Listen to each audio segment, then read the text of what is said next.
Hi, my name's Tyler, and I'm going to be talking about the importance in storytelling through the create industries, and also how storytelling can be told through one of the most obvious in this sector being film and TV, to telling stories through buildings and design with architecture. Storytelling, this plays a big role in many aspects in our life, even our existence today. Every person has a different story to tell.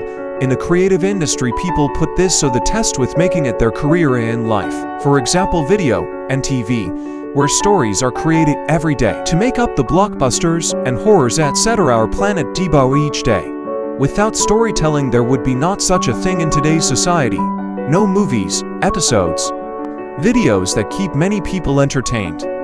But also through animation, architecture, and music alike, we're in an unusual form of storytelling through architecture being the Statue of Liberty, where the story behind the building being a gift from France to celebrate America's newfound democracy after the Civil War, the building's shape representing a universal symbol of freedom. Another example being music in songs like All of Me by John Legend that tells the story of him and his wife's relationship in depth, and in animation, where the movie Happy Feet gives a heartfelt story of how animals are being affected by global warming to its viewers. This is why the role of stories and storytelling are so powerful to not only the creative sector but in storytelling. There are three key elements that build up to create a narrative.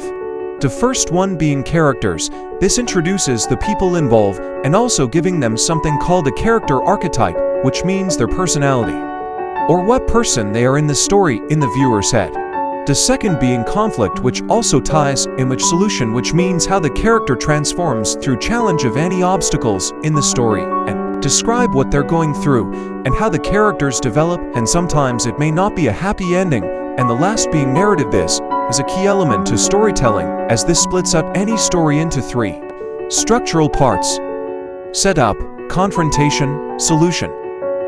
However, this can alter to the different platforms of the audience, where social media would not be a good approach if the person wanted an older audience to be interested in the building or movies so on to be interested in their story, or a big book that could be changed into a small video, or social media again that still tells the story which the book does, but in a way in which is of more interest to a younger society. This is an example of how traditional to emerging ways of storytelling is split up into two, and in many occasions these groups can be visible with age also. Furthermore, there are many techniques to storytelling. Some traditional ones being dance theater, where people physically act out stories, or poems. In this case, people write small catchy stories to convey emotions to the listener. And the last form being the most obvious, being books and comics to play out the narrative through reading and a collection of photos. Some emerging ways that can be used to tell stories are social media platforms like TikTok, or through what I'm doing right now, which is a video essay, or it could even be through VR. This is a new and upcoming way of virtually being in the story itself as one of the characters. This is some of the many reasons why storytelling through not just the creative but every industry is so important, and how if there wasn't such a thing as storytelling today, where would we be?